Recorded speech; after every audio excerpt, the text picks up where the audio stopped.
안녕하세요, 여러분. 오늘은 조선시대를 뒤흔들었던 역사 속에서 가장 충격적인 사건 중 하나를 이야기해 보려고 합니다. 여러분도 알고 계시겠지만 왕실 무덤은 조선시대의 권위와 존엄을 상징하는 장소였습니다. 그러나 이 신성한 장소가 도굴되었다는 소식은 당대에 큰 파문을 일으켰는데요. 이 사건의 중심에 있던 인물은 바로 흥선대원군 이하응이었습니다. 오늘은 이 사건의 역사적 배경과 실제 사건의 전말을 깊이 탐구해 보겠습니다.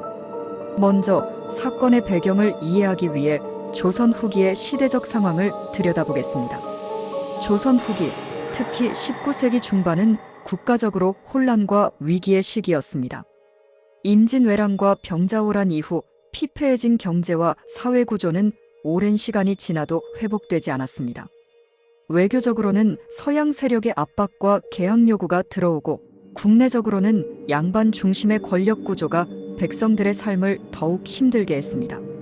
이런 혼란 속에서 흥선대원군은 정치 무대의 중심으로 떠오르게 됩니다. 흥선대원군은 조선 후기의 강력한 실권자로 젊은 고종을 왕으로 올리고 사실상의 섭정 역할을 맡았습니다.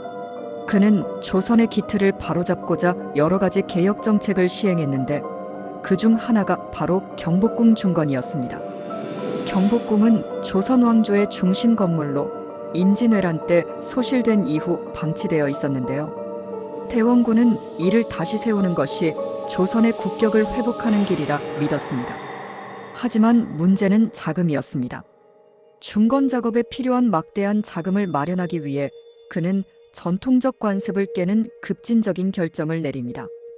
바로 왕실 무덤 도굴이었죠. 대원군이 첫 번째로 손을 댄 무덤은 정조의 아버지로 유명한 사도세자의 무덤, 즉 융릉이었습니다. 융릉은 경기도 화성시 근처에 위치해 있었으며 사도세자의 비극적인 생애를 담고 있는 역사적 장소였습니다. 사도세자는 영조의 아들로 정치적 갈등과 개인적인 문제로 인해 뒤주에 갇혀 비극적으로 생을 마감한 인물입니다.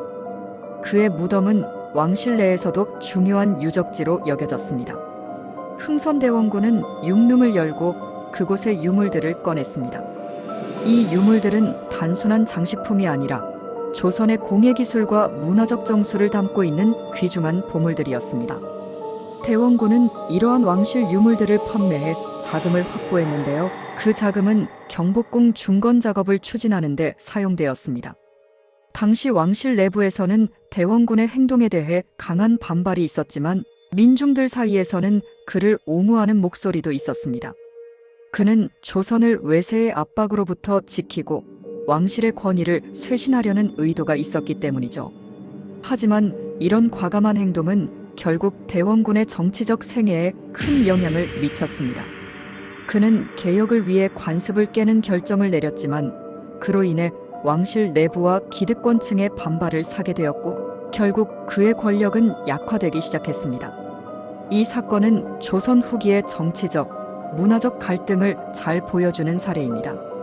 흥선대원군은 급진적 개혁가로서 조선을 변화시키려 했지만 그의 행동은 왕실 신성함과 전통 윤리를 훼손했다는 비판을 받게 되었습니다. 그의 이야기는 우리에게 역사적 교훈과 함께 그 당시 조선 사회의 복잡성을 이해하게 하는 중요한 단서를 제공합니다. 여러분은 흥선대원군의 선택에 대해 어떻게 생각하시나요? 그의 결정을 과감한 개혁의 일환으로 봐야 할까요? 아니면 전통을 훼손한 잘못된 행동으로 봐야 할까요? 댓글로 여러분의 의견을 남겨주세요. 오늘의 이야기는 여기까지입니다. 다음 영상에서 또 흥미로운 역사 이야기를 가지고 찾아뵙겠습니다. 구독과 좋아요 잊지 마세요. 감사합니다.